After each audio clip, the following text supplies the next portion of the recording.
Buenas tardes, nos encontramos con el profesor Rodolfo Bello, quien nos va a hablar acerca de los Juegos Olímpicos. Buenas tardes, profesor. Buenas tardes. Profe, ¿nos puede aclarar en qué influyen los Juegos Olímpicos en las políticas de las personas?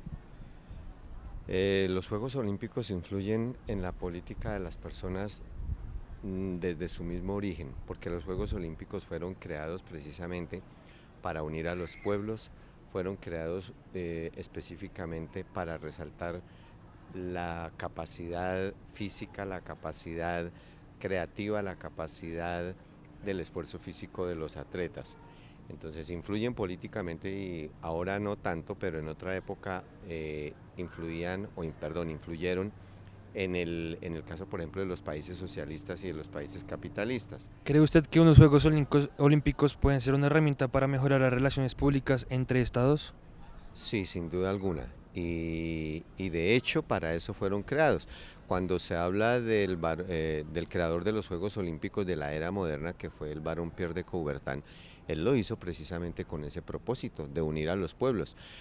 De hecho, inclusive, por ejemplo, ¿cuál es el símbolo de los olímpicos? Son unos anillos, y son unos anillos identificados con, con cada uno de los continentes que representan el mundo.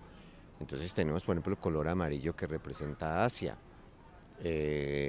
tenemos el color verde que representa a América, y así sucesivamente. Entonces, los Juegos Olímpicos, sin duda alguna, sirven para eso y fueron creados con ese propósito. Por último, una pregunta en cuanto a los Juegos Olímpicos realizados en Londres 2012 y Río 2016. ¿Cuál de los dos fue preparado mejor desde el punto logístico?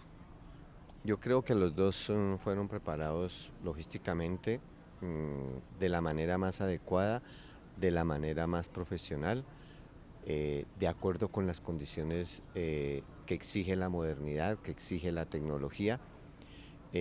Yo creo que las diferencias se podrán establecer es en cuanto a culturas.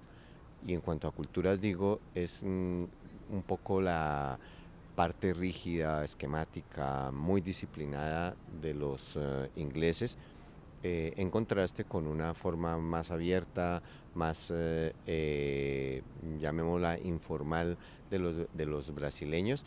Pero en cuanto a la forma como los afrontaron las dos naciones, desde el punto de vista de la organización, de la, ¿cómo se llama esto? De la construcción de los escenarios, de los medios de prensa, de los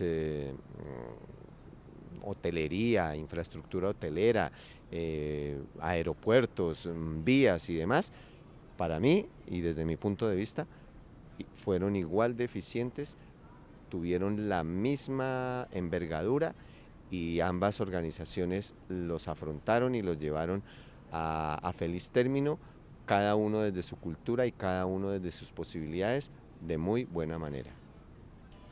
¿Cree usted que los Juegos de Río 2016 afectaron la relación entre el Estado y el pueblo? Si entendemos afectar no solamente desde el punto de vista negativo, sino positivo, yo creería que sí. Y eso ya se había visto inclusive desde el Mundial que se realizó también en Brasil, porque son muchos los problemas que hay en este país desde el punto de vista social, económico e inclusive político. Y, y en esa época o en ese momento hubo muchas protestas, porque se decía que cómo se iba a invertir dinero en eventos como este mientras el pueblo estaba viviendo otras necesidades. Entonces, yo creo que necesariamente afecta desde algún punto de vista y, por ejemplo, si uno dice desde el punto de vista positivo, quedan unos escenarios que si son explotados adecuadamente, eso le engrandece a una ciudad, engrandece a una nación.